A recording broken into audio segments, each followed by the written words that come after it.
Salut à toi, bienvenue dans cette nouvelle vidéo. Si tu me découvres, je m'appelle Jean-Luc Ratiscol. Aujourd'hui, j'ai 3 activités. Je suis cofondateur d'un SaaS qui s'appelle Member. Je suis coach d'entrepreneur et également facilitateur en design thinking. Je t'invite à mettre un petit pouce juste en dessous de la vidéo pour m'aider à me soutenir, à t'abonner si c'est pas déjà fait.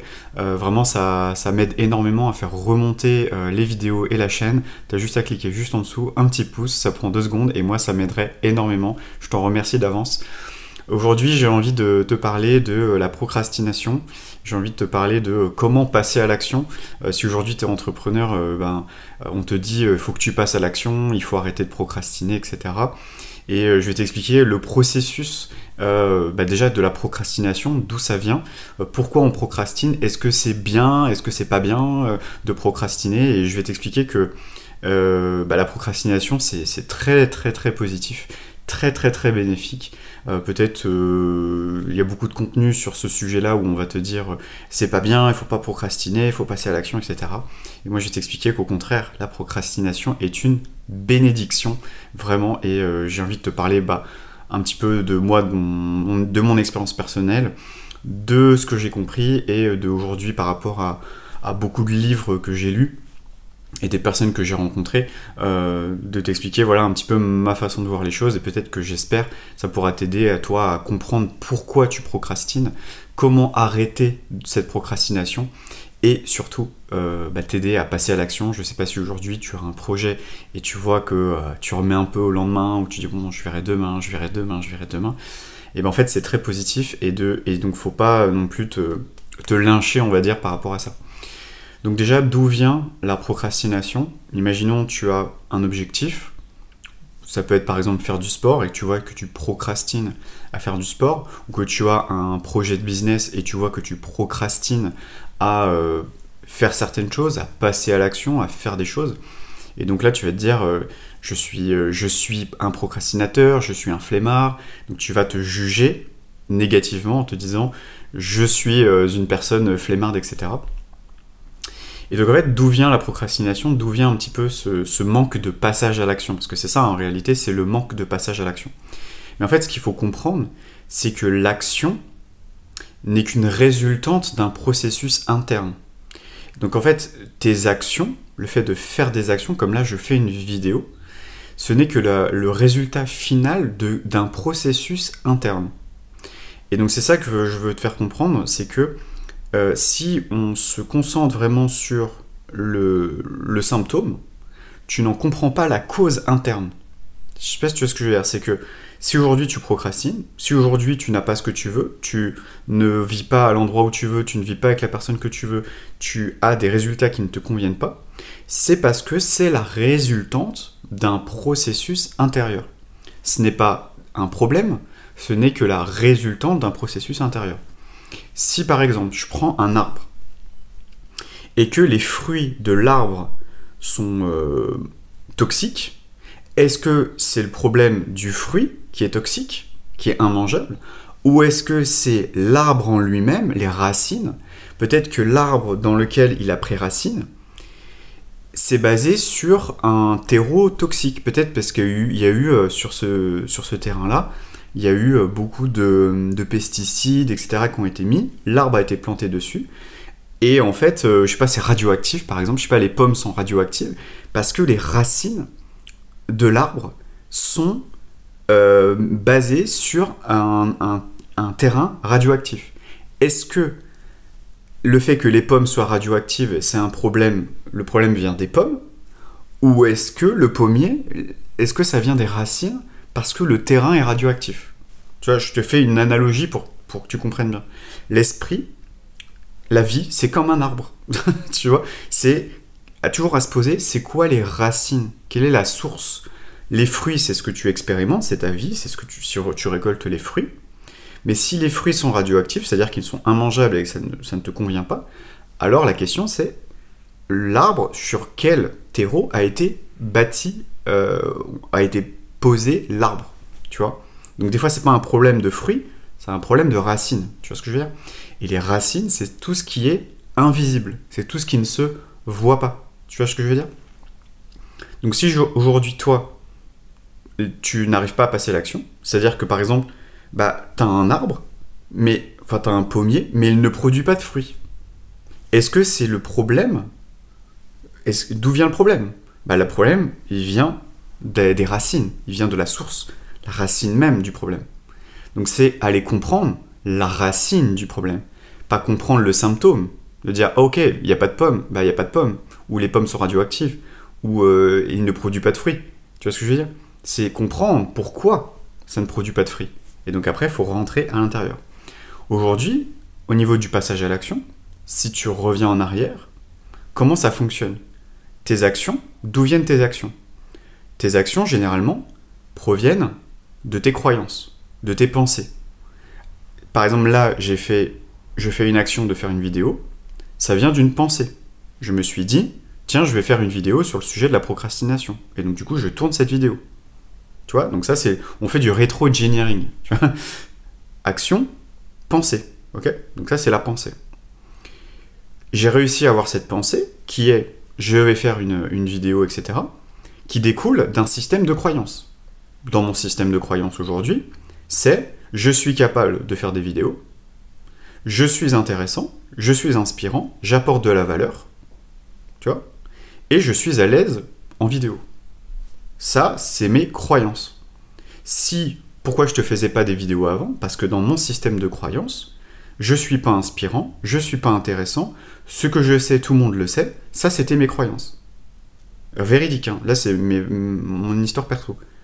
Ça c'était mes croyances. Si j'ai ces croyances-là, alors je ne vais pas avoir de pensée en accord avec ces croyances. Je ne vais pas me dire, tiens, je vais faire une vidéo aujourd'hui.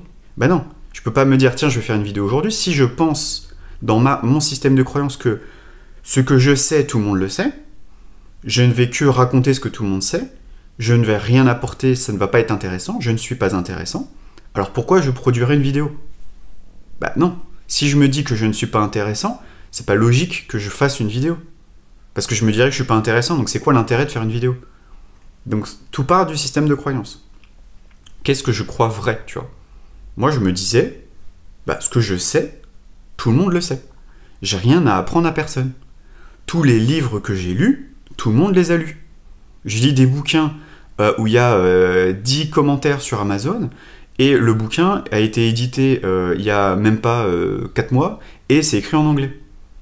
La proportion de Français qui ont lu ce bouquin, je suis peut-être le seul Français à l'avoir lu, à avoir lu le bouquin. Potentiellement, peut-être pas le seul, mais on est peut-être une dizaine. Et encore, je te dis, c'est des bouquins, il y a 4 avis dessus. Et c'est des bouquins qui sont sortis il y a quelques mois. D'auteurs voilà, qui ont quand même sorti des bouquins avant, mais 2 bouquins qui sont sortis il n'y a pas longtemps que j'ai lus. Et qui m'ont appris aussi, qui m'ont fait aussi grandir dans mon esprit. Et je continue à me dire, ce que j'ai lu, tout le monde l'a lu. Alors que c'est des bouquins qui sont sortis il y a 3 semaines, ou il y a 3 mois. Et en anglais, c'est même pas en français. Tu vois ce que je veux dire? Donc, c'est quoi le pourcentage de chance que de ce que j'ai appris dans ce bouquin-là, un Français a entendu parler de ça? Mais il est très faible, il est très maigre, parce que ça a été issu d'un esprit qui vient d'autres esprits, et qui ont créé quelque chose de nouveau, que j'ai entendu, et qui, moi, je vais réinterpréter pour t'apporter quelque chose de nouveau. Tu vois ce que je veux dire? Là, cette analogie de l'arbre, ça m'est venu comme ça. Je ne l'ai pas entendu dans un livre, ça m'est venu comme ça. Donc, tes actions. Donc moi, par exemple, action, faire cette vidéo. Penser, tiens, je vais faire une vidéo sur le sujet de la procrastination. Et le système de croyance qui est, je suis à l'aise en vidéo, ce que je dis est intéressant, ça va inspirer beaucoup de monde, ça va apporter de la valeur. Et c'est bénéfique pour mon business, pour le fait de me faire connaître. Tu vois, ça c'est mon système de croyance, donc du coup je passe à l'action. J'ai aucun problème à passer à l'action, parce que j'ai le bon système de croyance. Okay. Ensuite, d'où vient le système de croyance? C'est-à-dire que toutes ces croyances-là, je pense que je suis comme ci, je suis comme ci, je suis comme ça, d'où ça vient? Eh bien, les croyances viennent de ce qu'on appelle la perception, ton niveau de perception. C'est-à-dire comment tu vois le monde, comment tu vois les choses. C'est-à-dire quand tu perçois une situation, comment tu vas la percevoir? Est-ce que tu vas la percevoir d'un point de vue négatif, ou est-ce que tu vas la percevoir d'un point de vue positif? Ou est-ce que tu vas la percevoir d'une manière neutre? C'est-à-dire, imaginons, là, je tourne une vidéo, bah, en fait, oui, je tourne une vidéo. Perception négative, donc soit neutre, c'est je tourne une vidéo, perception neutre. Soit j'ai une perception négative, ah je suis pas assez bien coiffé, ah je suis pas assez bien habillé, ah le fond il fait pas assez sérieux, ah ma caméra c'est pas professionnel, non, perception négative. Ou alors perception positive, je suis en train de faire une vidéo qui apporte énormément de valeur et qui contribue à aider les gens, aider en tout cas les Français, qui parlent français parce que là je parle français, qui vont aider les Français, enfin du moins les francophones, à travailler sur eux, à sortir de la procrastination, etc. Et que je, d'un point de vue tu vois, positif, j'ai un point de vue positif sur la situation. Et même si je bafouille, c'est bien, on aime l'authenticité, les gens adorent l'authenticité. Alors que je pourrais très bien me dire, ah si je bafouille, ça fait le mec pas sérieux, etc., etc. Donc ça dépend si soit tu es neutre, je fais une vidéo, soit tu vois de ça d'un point de vue négatif, soit d'un point de vue positif. Après, c'est toi qui choisis. Donc ça, c'est le niveau de perception. Si je perçois les choses d'une manière positive, alors je vais avoir des croyances qui vont être positives, donc je vais avoir des pensées positives, et donc du coup, je vais avoir des actions en accord avec ça. Mais tout part déjà de ton niveau de perception. Est-ce que tu vois ça d'un point de vue négatif, neutre, ou alors positif? Tu vois, c'est toujours un choix. Tu vois, toute situation, tu peux vivre un événement, tu peux le voir soit d'une manière négative, soit d'une manière positive, soit d'une manière neutre. Par exemple, tu viens de te faire quitter, je viens de me faire quitter, ma compagne vient de prendre ses affaires et vient de partir de chez moi. Tu as trois façons de voir les choses. Tu as soit neutre, c'est-à-dire perception neutre, c'est ma femme vient de me quitter, enfin ma femme a pris ses affaires et est partie avec les enfants, perception neutre. Négative, donc perception négative, je vais jamais retrouver quelqu'un, c'était la femme de ma vie, je vais finir célibataire, je vais mourir seul, etc. Ok, perception négative. Perception positive, ma vie prend un tournant. Je passe un nouveau chapitre de ma vie. Je vais pouvoir construire peut-être quelque chose de nouveau, peut-être construire une nouvelle relation qui va être beaucoup plus intéressante, beaucoup plus épanouissante avec une autre personne. Tu vois, tu as un événement, tu as une circonstance, et après tu as tes niveaux de perception. Après, c'est toi qui dis. C'est ton niveau, c'est ton filtre de perception. Tu peux choisir. Et moi, j'invite en tout cas la plupart des personnes à, il t'arrive un événement, essaye de te dire, ce serait quoi les trois niveaux de perception que je pourrais avoir de cet événement. Il t'arrive quelque chose de négatif, mais ça, c'est parce que tu as ce filtre, cette perception négative, que tu penses que c'est négatif. Essaye d'avoir la perception neutre, qui est, ok, il se passe ça. Ok, il se passe ça. C'est neutre. Et ensuite, essaye de voir quel serait le discours d'une perception positive. Tu vois, niveau de perception. Et ça en revient à ce qu'on appelle donc le système. Donc tu as, comme je te disais, la perception et le point de vue. C'est-à-dire que point de vue et perception, c'est-à-dire que tu vas adopter un point de vue. Par exemple, ce que tu peux faire, c'est, imaginons que tu vis une situation et tu vas te dire, tiens, est-ce que par exemple tu peux prendre quelqu'un que tu connais, qui t'inspire, par exemple, imaginons, moi c'est Elon Musk, tu vois.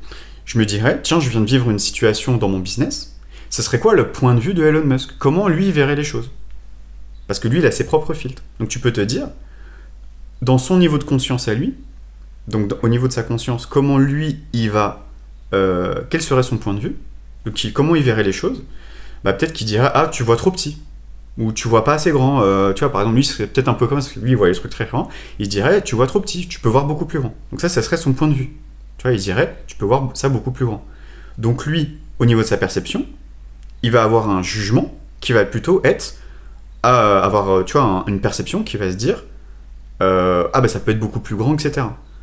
Perception, on peut voir beaucoup plus grand, tu vois, il va avoir quelque chose de beaucoup plus positif, que toi, tu ne l'aurais pas vu, parce que tu n'as pas ce point de vue-là, parce que tu n'es pas lui. Mais lui, il a son propre point de vue. Et ensuite, découlent des croyances de « Ah, mais en fait, je peux faire quelque chose de beaucoup plus grand, je peux voir quelque chose de beaucoup plus grand. » Et donc, derrière, des pensées, des croyances qui vont changer, et donc après, des actions qui vont changer. Donc moi, ce que je vais t'expliquer, c'est tout ce processus-là.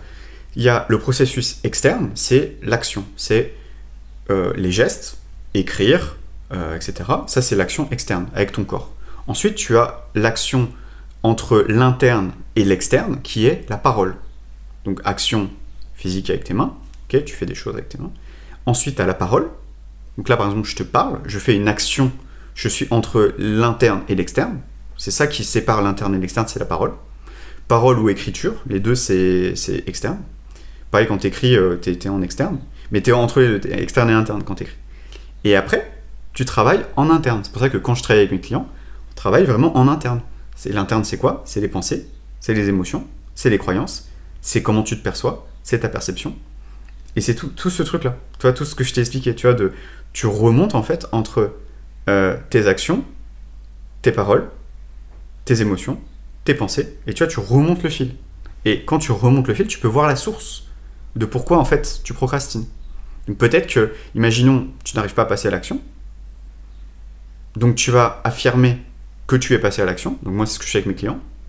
Donc tu vas dire j'ai réussi ça. Tu vas voir, donc tu vas énoncer une nouvelle réalité, comme quoi tu as réussi ce que tu veux faire, alors que ça fait des mois que tu procrastines. Tu dis que tu l'as fait, que tu as réussi, que tu l'as fait, ça marche trop bien, etc. Tu vas ensuite derrière entendre des pensées qui vont être en accord avec ça, et là tu as ton système de croyance qui va s'activer ou pas. Enfin qui va généralement s'activer d'ailleurs, c'est même pas ou pas, il va s'activer. Et donc là, si tu procrastines, imaginons tu as un projet, et tu dis ah j'aimerais bien lancer une application mobile, tu as plein d'idées, etc. Ou lancer un business online, j'en sais rien, peu importe de ce que tu veux faire, tu as un projet, tu as une idée, et tu veux la mettre en place, mais tu n'arrives pas à enclencher le truc. Bah, affirme que tu as réussi, que tu as enclenché, que tu as fait déjà des premiers pas, par exemple, tu as peut-être déjà contacté quelques personnes, tu es déjà passé à l'action, tu vois, tu l'as déjà fait, et tu vas voir à l'intérieur de toi ton système de croyance qui va te dire peut-être oui, alors je sais pas ce que ça peut être, mais c'est que généralement il y a une croyance derrière. Donc ça, la croyance, ça va être au niveau de la racine. Tu vas avoir une croyance qui va peut-être dire mais je suis pas assez intéressant, ou mes idées sont pas assez bonnes, par exemple. Je suis pas un vrai entrepreneur, tu vois, je suis pas vraiment un entrepreneur. Donc ça, tu vas peut-être avoir une croyance de dire oui, mais moi j'ai toujours été salarié, j'ai jamais été entrepreneur. Tu vois, ça va être une croyance de je ne suis pas entrepreneur. Donc ça veut dire que cette croyance-là, tu as une perception. Donc quand on remonte croyance, perception, et la perception, ça va être le monde, et perception surtout de toi-même. C'est comment tu te perçois. Le fameux je suis. C'est est-ce que je suis entrepreneur ou pas? Il y a des personnes qui procrastinent dans l'entrepreneuriat parce qu'ils ne se disent pas entrepreneurs. Parce que dans leur système de perception, dans leur perception, de façon dont ils se perçoivent, donc l'identité, on appelle ça, donc c'est vraiment l'identité, la manière dont ils se perçoivent, ils ne se sentent pas entrepreneurs. Je ne suis pas entrepreneur. Ah, mais j'ai été salarié pendant 30 ans de ma vie. Non, je ne suis pas entrepreneur. Donc quand ils se disent je ne suis pas entrepreneur, ça crée un système de croyance basé sur l'identité, du je ne suis pas entrepreneur, donc je sais pas faire ci, je sais pas faire ça, moi je sais pas vendre, je suis pas créatif, je sais pas gérer une entreprise, bref, ça c'est toutes les croyances, qui du coup fait que ça procrastine. Si tu viens chercher au niveau de l'identité, donc on fait un shift identitaire, c'est-à-dire qu'on passe de je ne suis pas entrepreneur à je suis un entrepreneur à succès, qui fait que du coup on va changer la perception de la personne, c'est comment elle se perçoit. Ah bah non, moi je suis un salarié. Et ça va peut-être, je me perçois comme je suis, le fameux je suis, entrepreneur. Entrepreneur qui a développé une entreprise à plusieurs millions d'euros. Si c'est ton objectif, après ça dépend, toujours la vision. Je te renvoie à la vidéo en description où je t'explique le A à Z, le processus pour vraiment créer cette vision. Mais si tu as cette vision-là, ça veut dire que si aujourd'hui tu ne l'as pas, tu vas devoir changer, tu vas faire un shift identitaire. Et te dire, bah, si je veux atteindre ça, je dois être qui je dois être. Toujours le être pour avoir. Et donc tu dois changer ce shift identitaire. Une fois que tu vas shifter ton identité, tu vas passer de ouais mais moi je suis pas entrepreneur, moi je suis salarié, tu sais, moi j'ai bossé 40 ans dans une boîte, moi je sais pas faire, je sais pas manager des gens, je sais pas gérer une entreprise, je sais pas comment faire, moi j'y connais rien, etc. Et tu vas passer à je suis entrepreneur, donc ça demande à travailler sur l'identité, à faire des affirmations et des assumptions au niveau identitaire. Donc les assumptions identitaires, si tu connais pas, c'est le je suis. Dès que tu fais une affirmation avec je suis, c'est une affirmation identitaire, une assumption identitaire. Si tu dis autre chose que je suis, c'est-à-dire j'ai réussi à faire ça, ou je fais ça, ou j'ai atteint X milliers d'euros, etc., ça c'est des assumptions plutôt sur de la matérialisation. Mais là, quand tu travailles sur un shift identitaire, moi c'est le premier truc que je travaille avec mes clients, c'est le je suis. Comment tu te perçois ? Je suis comme ci, je suis comme ça, je suis pas bon là-dedans, je suis bon là-dedans. Mais tout ça, ce n'est qu'un point de vue sur toi-même. par rapport à ce que tu as expérimenté dans le passé. Mais une personne qui procrastine, c'est que généralement, si par exemple tu veux investir dans l'immobilier, c'est un très bon exemple, et que tu n'arrives pas à passer à l'action, tu n'arrives pas à faire ton dossier bancaire, à aller voir des banques, etc. C'est parce qu'au fond de toi, tu ne te sens pas, tu ne te dis pas investisseur immobilier. À l'intérieur de toi, tu te dis je ne suis pas investisseur immobilier, je n'y connais rien, je ne suis pas investisseur immobilier, je suis un rigolo, je ne suis pas crédible. Voilà. Mais si tu te dis je suis un rigolo, je ne suis pas crédible, je ne suis pas un investisseur, ne t'attends pas à avoir et adopter le comportement d'un investisseur. C'est impossible. Il faut déjà travailler sur l'identité. Ensuite, une fois que tu vas travailler l'identité, il y a les croyances qui vont aller avec l'identité, parce que forcément, il y a une identité et les croyances associées. Dès que tu veux switcher d'identité, du coup, tu vas switcher les croyances et donc l'identité va changer. Donc le fameux « je suis ». Et toutes les croyances associées. Donc il y a tout un système à recalibrer. Et après, ça va s'adapter directement à ta façon de faire. Moi, il y a des choses que j'ai procrastinées pendant des années. J'ai shifté au niveau identitaire. J'ai arrêté de procrastiner. Donc la procrastination, c'est pas un mal en soi. C'est juste que ton système identitaire et ton identité et ton système de croyance ne matchent pas en fait avec ce que tu veux accomplir dans ta vie. Ou avec qui si tu souhaites faire certaines choses, peut-être que tu souhaites devenir une personne en particulier. Je sais pas après ce que tu veux dans la vie, mais si tu fais certaines actions, c'est peut-être parce que tu aspires à quelque chose. Mais si tu n'arrives pas à passer à l'action, si tu procrastines, c'est parce qu'il y a encore des résistances à l'intérieur au niveau de tes croyances et au niveau de ton identité. Si tu dis « je ne suis pas investisseur immobilier », ne t'attends pas à aller voir les banques pour aller lever de l'argent. Ben non, parce qu'à l'intérieur, tu te dis « je ne suis pas investisseur immobilier ». Quelqu'un qui se dit « je ne suis pas investisseur immobilier », il ne va pas aller à la banque pour aller lever des millions d'euros. Je ne suis pas entrepreneur, t'attends pas à créer des entreprises qui font des millions d'euros. Tu vois, toujours, je suis, je ne suis pas, mais tout ça, c'est qu'une perception. Ah, je suis comme ci, je suis comme ça. Je suis mauvais là-dedans, je suis bon là-dedans. Tout ça, ce n'est qu'une perception de toi-même. Tu vas dire, oui, mais je l'ai observé. Non, ce n'est qu'un niveau de perception, c'est un point de vue. Peut-être que, par exemple, moi, je fais de la danse. De mon point de vue, je danse bien. Mais peut-être que pour quelqu'un, je danse mal. Tu vois, ce n'est qu'un point de vue. Peut-être que pour quelqu'un qui s'y connaît super bien en danse, qui est ultra fort, ou c'est son métier, il va peut-être me dire, ouais, c'est sympa, mais il y a mieux que ça, tu vois. Alors que pour quelqu'un qui a un autre point de vue, qui est peut-être plus, qui connaît rien, il va me dire, putain mec, tu danses super bien. Mais tout ça, ce n'est qu'un point de vue. Et toi, en fait, ce qui est important, c'est de savoir quel est le point de vue que tu as sur toi-même. Sur le fameux je suis comme ci, je suis comme ça. Moi, par exemple, j'avais le point de vue de je suis mauvais en anglais. Je suis nul en anglais. Je me le disais, je suis nul en anglais. Et mon passé me l'avait pas prédit, mais me l'avait confirmé. Je suis nul en anglais. Oui, les profs me l'ont dit. Jean-Luc, vous êtes nul en anglais. Vous êtes un cas désespéré en anglais. Donc quand tu entends ça, ça vient te mettre des croyances. Et ça vient créer les croyances et donc créer l'identité par-dessus. Parce que tu as ton système de croyances et tu as l'identité qui vient se greffer, qui vient correspondre avec le système de croyances.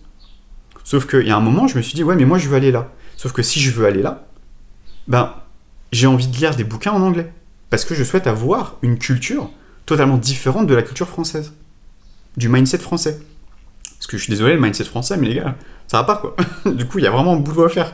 Et je me suis dit, ben, moi en fait, je veux me détacher du mindset français, je veux aller vers un mindset plus anglo-saxon. Parce qu'ils voient les choses totalement différemment et ça m'ouvre beaucoup plus l'esprit quand je lis en anglais. Mais je me suis dit, ouais, mais je sais pas lire en anglais. Bah oui, parce que j'ai une identité qui dit, de toute façon, je suis nul en anglais. Donc il faut aller retravailler les croyances. Et une fois que j'ai retravaillé les croyances, je dis, je progresse de mieux en mieux. Je suis de plus en plus à l'aise. Je suis pas bilingue, tu vois, je dis pas que je suis bilingue parce que c'est faux, mais je suis de plus en plus à l'aise en anglais. Je retiens de plus en plus facilement l'anglais. Alors qu'avant, j'écoutais un mot, je l'oubliais dès le lendemain. Maintenant, je retiens. Mais ça, c'était ma programmation, mon subconscient. Toutes mes croyances qui disaient que je suis nul. Mais tout ça, là, tout ce système-là, c'est au niveau subconscient. Tu penses pas au niveau conscient. C'est pour ça que je parle beaucoup de subconscient. Et je t'invite à regarder ma vidéo en description. Mais tout ça, tout ce processus-là, c'est ça. C'est vraiment ce truc-là à travailler. Identité, enfin, perception de comment tu te vois. Je suis, l'identité. Ensuite, ton système de croyances basé sur ton identité. Et qu'est-ce qui en découle? Si aujourd'hui tu procrastines, c'est pas parce que tu es un flemmard, C'est pas parce que... non, c'est juste parce qu'aujourd'hui, dans les racines, ne t'attends pas à produire des fruits, c'est que dans les racines, il y a un truc radioactif, ou qui correspond pas, le terreau, la terre, elle est pas, il n'y a pas d'eau, tu vois, mais je sais pas, t'as un arbre et il n'y a pas d'eau en dessous. Bah oui, mais si tu veux que ça fasse des fruits, il faut peut-être que qu'il y ait d'eau, qu'il y ait de l'eau, tu vois. Donc là, l'idée, c'est de se dire, bah tiens, je vais changer le terrain et mettre de l'eau. Et hop, et là, après, il va y avoir des fruits. Donc tu vas toujours repartir de, tu sais, des fameuses, t'as les conséquences, et t'as la cause. Bah t'as la conséquence, et t'as la conséquence de la conséquence de la conséquence de la conséquence, mais quand tu pars de l'extérieur et tu reviens à l'intérieur de toi, ça vient toujours sur la perception de toi-même. Est-ce que je mérite ça? Est-ce que je suis comme ci? Est-ce que je suis comme ça? C'est tout ce que tu te dis de toi-même, ce qu'on appelle l'image de soi. Tu vois. Et l'image de soi, ça c'est les deux pans qu'on travaille en général quand en coaching, c'est la confiance en soi, c'est je suis capable ou je ne suis pas capable. Ça c'est au niveau de ta perception de toi. Et ensuite c'est est-ce que je mérite ou pas? Tu vois, c'est je suis capable et je suis la personne qui mérite ça. Et là c'est l'estime, c'est est-ce que j'ai de la valeur? Est-ce que je mérite d'obtenir ou pas? Est-ce que je suis capable d'obtenir? Est-ce que je mérite d'obtenir? Tu vois les deux? Et si une personne te dit je suis pas capable, je suis nul en anglais, eh ben t'attends pas à ce que la personne elle parle en anglais. Si la personne te dit je ne mérite pas d'être aimé, je ne mérite pas l'amour, par exemple, bah t'attends pas à ce que la personne reçoive de l'amour. Parce que c'est l'identité. Et après, tout découle de l'identité. Mais dès que tu fais un shift identitaire, bah, y a tout qui change. Parce que c'est la racine. C'est la racine même de tout. Et là, le shift identitaire, c'est au niveau subconscient. C'est pour ça que j'en parle souvent dans mes vidéos. C'est qu'on vient travailler au niveau de l'identité, le shift identitaire, les croyances associées, et ensuite derrière tout ce qui en découle. Et si aujourd'hui tu procrastines, c'est parce que forcément, au niveau de ton identité, il y a un truc qui bloque. Ou d'identité, parce que là c'est la racine. Mais déjà tu peux essayer de voir, en affirmant, et c'est pour ça que je le propose dans la vidéo en description, tu affirmes que tu as fait ce que tu as dit que tu voulais faire, au présent comme si tu l'avais fait, et tu vas voir au niveau de tes croyances, qu'est-ce qui te fait dire à l'intérieur de toi que c'est pas possible. Et quand tu vas mettre le doigt dessus, tu vas comprendre pourquoi. Et tu vas comprendre en fait que dans ton identité, imaginons, je sais pas, tu veux te mettre à écrire un livre. Je sais pas, tu veux te lancer dans l'écriture de romans, par exemple, de romans policiers. Et c'est ton rêve. Mais que tu vois que tu n'arrives pas à... ça bloque. Bah, tu vas peut-être voir qu'au fond de toi, tu ne te sens pas romancier. Tu dis, je ne suis pas romancier. J'ai écrit aucun roman, je me sens pas romancier, je suis pas crédible, je suis pas légitime, voilà. Et peut-être que tu te dis ça. Parce que c'est la perception de toi. C'est c'est confiance en soi, estime de soi. Je n'ai pas de valeur, moi, en tant que... Donc ça, c'est l'estime. Je ne suis pas un bon romancier, par exemple, un bon écrivain, je ne sais pas bien écrire. Tu vois. Ça, c'est vraiment de la critique aussi, au niveau de l'estime de toi. C'est en gros, je suis nul, quoi. Et confiance en soi, bah, dire, bah non, en fait, je ne suis pas capable d'écrire un roman à succès. Personne ne va s'intéresser à ce que je fais. Donc les deux sont très liés, hein, estime, confiance, mais toi, tout ça, c'est là, comment tu te perçois. Et dès que tu retravailles ça, tu viens rechanger le discours intérieur sur ce truc-là, ça va créer de nouvelles croyances. Alors ça se fait pas en claquant des doigts, hein, c'est un travail. Et ensuite, derrière, tu vas avoir de nouvelles actions et de nouveaux résultats. Tu vois. Donc c'est vraiment ça que je vais t'expliquer sur la procrastination. Pourquoi tu procrastines? Qu'est-ce qui fait que ça procrastine? Et c'est pas faut se lever plus tôt, faut faire des douches froides, etc. Non, c'est ton identité. C'est comment tu te perçois. Voilà, tout simplement. J'espère que ça t'a plu. N'hésite pas à mettre un pouce si tu aimes toujours ce genre de contenu. À t'abonner si c'est pas déjà fait, à mettre la petite cloche parce que je fais régulièrement des vidéos. Et je te dis à très vite pour une prochaine vidéo. Allez, ciao!